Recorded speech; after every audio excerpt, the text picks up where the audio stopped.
السلام عليكم ورحمة الله وبركاته كل وناكسن صاحبتي إذا كرامة ده هالكن يقدر ونايا بشو مانت واللي طبعا وبشي شنات سند لبدا كون يكوي عتك أحمد بقية هالكن ذيك السلام dhowr qodob oo muhiim ah oo warkayna maanta ku saabsan ayaan eegi doonaa waxaa ka mid noqon doona in toddobaadkan hadda bilaabmaya dib loo wada furi doono magaalooyin waaweyn oo ka mid ah dalkan Jarmalka waxyaabaha la furayo iyo kuwa markaasi ay dib u dhacayso furitaankooda ayaan eegi doonaa sidoo kale waxaan eegi doonaa mudaharaadadii maalintii shalay dhacay ee Falastiiniyiintu ay dhigeen iyo waliba haddii ay rabshado jireen sidoo kale waxaan eegi doonaa koronaha cusub ee ka dilaacay waddanka Hindiya oo qaaradda Yurub soo gaadhay wadamada uu ka dilaacay ayaanu falanqeyn doonaa sidoo kale dowladda Jarmalku maxay ka tiri xaaladda mudaharaadada ka jira dalka Jarmalka iyo waliba dadka dalkan Jarmalka ku dhaqan iyo diimaha kala duwan waxaanu kala falanqeyn doonaa haddii aabaha wada leeyahay talaalka waqti intee leeg ayuu qofku u baahan yahay inuu irbad kala qaato dhaqaatiirta oo ka hadlay imsa sana ayaa marka talaalka qaadatid uu kugu jirayaa si goorma ayaad u baahan tahay inaad irbad kala qaadatid واتهاي قدبada asiga qodobba kale ayaa warkayna maanta ku falanqeyn doonaa saaxiibayaal soo dhawaada halka naga daawanaysaan waa bartaan ku leenahay YouTube-ka Axmed Baqaye subscribe saar channel-kan haddii aad hore u saarin haddii aad hore nooga mid ahaydna fadlan soo dhawow muuqaalkana like haddii aabaha wada leeyahay ugu yaraan 1000 like ha gaadho muuqaalkani si aan saaxiibo fara badan fariimaheena iyo wararkeena u gaarsiino waad mahadsantihiin haddaan ku bilowno xaaladda coronavirus afar labaatankii saacadood u dambeeyay waxaa la diiwaan geliyay 8500 oo kiis cusub waxaa geeriyooday 71 ruux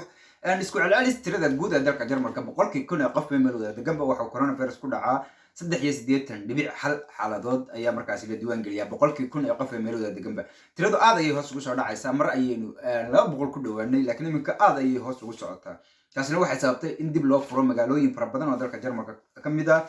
bal magaalooyinkaas iyo kuwa dib loo furayo iyo kuwa aan la furayn ayaynu mid u eegi doonaa iyo waqtiga la furayo waxyaabaha la furayo iyo shuruudaha markaas lagaga baahan yahay marka hore aynu dul cararno wararkeena kale dhanka talaalka haddaynu ku horeyno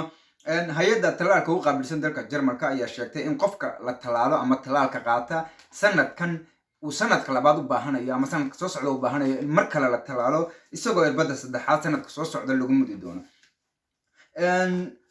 waxaan dhaqaatiirta qaar sheegayaan in talaalka marka uu qofku qaato uu awood u leeyahay kaliya inuu 6 bilood qofkaasi talaalkaasi inuu qofka coronavirus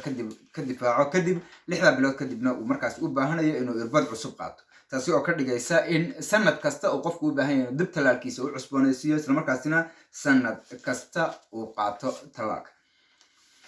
okay koronaha cusub ee ka dilaacay waddanka Hindiya waa koronihii saddexaad waxaad ogeedeen koronihii u horeeyay ka dilaacay dalka China dhamaadkii sanadkii 2019 kadib corona kale ayaa waxa laga helay oo ka duwan noociisuna uu ka duwan yahay kii China ayaa waxa laga helay waddanka Britain kaasi oo aad warwar u geliyay caalamka isla markaasina baaritaan dheer loo galay haddana dhawaan ayuu waddanka Hindiya corona cusub oo Hindiya u gaaray uu ka dilaacay koronahaas waxa uu sababay dhimasho aad fara badan isagoo dad badan aad waxyeeleeyay dad fara badanna ay Hindiya ugu geeriyoodeen ayaa waxa markii ugu horeysay laga diiwaan geliyay waddanka Ingiriiska inuu koronahan cusub ee Hindiya ka dilaacay in laga helay markaasi kiisas aad u fara badan dalka Ingiriiska waxaad ogtiin Ingiriiska iyo Hindiya inay yihiin laba waddan oo aad isugu xidhan dad fara badan oo Hindi ahina ay dalkaasi ku nool yihiin Ingiriiska dalka Jarmalka ayaa arrintaasi awgeed maadaama koronaha saddexaad uu ka dilaacay waddanka Ingiriiska uu aqoonsaday dalka Ingiriiska waddan khatar ah isla markaasina aan loo safri karin laga bilaabo maantana arrintaasi toos ayay horgeli doontaa waddanka Ingiriisku uu yahay waddan aan markaasi loo safri karin mudaharaada ayaa maalintii shalay dhacay mudaharaadadaasi magaalo iyo deegaano kala duwan ayaa ka dhacay qaarkood ayaa booliska iyo shacabku ay iska hor yimaadeen kuwa kale mudaharaadayaal Falastiiniyiin iyo kuwa markaasi dhanka Yuhuudda ka socda ayaa iyaguna mudaharaadadaasi iskaga hor iman gaadhay booliska dhex galeen kuwaas oo dhan ayaynu eegi doonaa balse marka hore aynu yara falanqeyno mudaharaadada iyo xaaladda Falastiin maxay ka yiraahdeen madaxda sarsare ee dalka Jarmalka iyo waliba dhanka Yuhuudda dalkan iyo degan dowladda Jarmalka ayaa u digtay qof kasta oo raba ama weerara ama waxyeeleeya jaaliyadda Yuhuudda ama dadka Yuhuudda diinta Yuhuudda haysta ee dalka Jarmalka ku dhaqan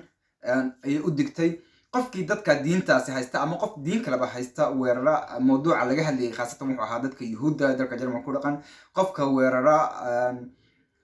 kuna weerara inuu dadkaasi ay Yuhuud yihiin arrintaasi waxay ka dhigan tahay inaan qofkaasi ka hadlayn ama aan u doodayn arrinta Falastiin ka socota balse uu dad diin gaar ah haysta uu weerarayo. qof kasta oo weerara qoomiyadda yuhuudda toos ama dhanka internetka u weerara waxa uu geli doonaa jeel, sharcigiisa ayaa laga qaadi karaa, sidoo kale tarxiil ayaa ku dhici kara sida ay xukuumadda dalka Jarmalku sheegtay, boolisku ay sheegeen iyo markaasi hay-adaha arrintaasi qusayso. madaxweynaha dalka Jarmalka ayaa isaguna arrintaas ka hadlay. waxa uu sheegay qofkii guba calan waddan kale leeyahay ama calanka Israa'iil, dad badan ayaa la sheegayay inay gubeen amaanta Israa'iil. waxaan ognahay inuu aan halkan idinka soo sheegay inuu dalka Jarmalka mamnuuc ka yahay in la gubo calan waddan kale leeyahay, gudaha Jarmalka in lagu gubo ka Jarmalka ha noqdo ama calan kale ha noqdo inaanad ku gubi kareen dalka Jarmalka. marka qof kasta xaq ayuu leeyahay inuu fakarkiisa dhiibto, cabiro dareenkiisa, waxa uu ka cabanayana uu sheego, laakiin aad bulsho ama qoomiyad ama dad diin gaara haysta aad weerartid sharci darra weeya ayuu sheegay madaxweynaha dalka Jarmalka. qofkii dambiga noocaas sameeyana in dambigiisa lagu qaadi doono. dhanka mudaharaadada ayaan dul carari doonaa, kadibna waxaan tegi doonaa arrinta furitaanka. mudaharaadyo waaweyn ayaa dalka Jarmalka ka dhacay, kuwaasi oo ka dhacay magaalooyin kala duwan. haddaynu ku horeyno magaalada Berlin ee caasimadda dalka Jarmalka, mudaharaad ay isugu soo bixeen kumanaan qof ayaa halkaasi ka dhacay. sababta mudaharaadadani maalintii shalay u dhacayeen ayaa waxay ahayd maalin ku beegan maalintii yuhuudda uu ingiriiska ku wareejiyey dalka Falastiin, oo ku beegan maalintii shalay ahayd ku beegnayd. taariikhduna ay hore haddii dib ugu laabana ay noqonayso 1948 markii ugu horreysay ee ingiriisku ka baxay Falastiin, kadibna uu dadka yuhuudda iyo ciidamadii yuhuudda uu ku wareejiyey. magaalooyin kale ayuu mudaharaadkaasi ka dhacay oo waaweyn, kuwaas ay ka mid yihiin magaalada Berlin, Hamburg, Stuttgart, Frankfurt, Leipzig, Cologne iyo magaalooyin kale oo dalka Jarmalka ka mid ah. magaalada Berlin oo kale booliska ayaa mudaharaadayaasha u isticmaalay sunta indhaha ka ilmeysiisa, halka Hamburgna ay iska hor yimaadeen Falastiiniyiin iyo qolo markaasi Israa'iil u doodeysay. booliska ayaa kala dhex galay labadaasi kooxoodna si aanu markaasi rashfad uga dilaacin. qodobka ugu dambeeya warkeena maanta, magaalooyin badan ayaa dib loo furayaa maadaama xaaladda coronavirus dalka Jarmalka ay aad hoos ugu soo degtay,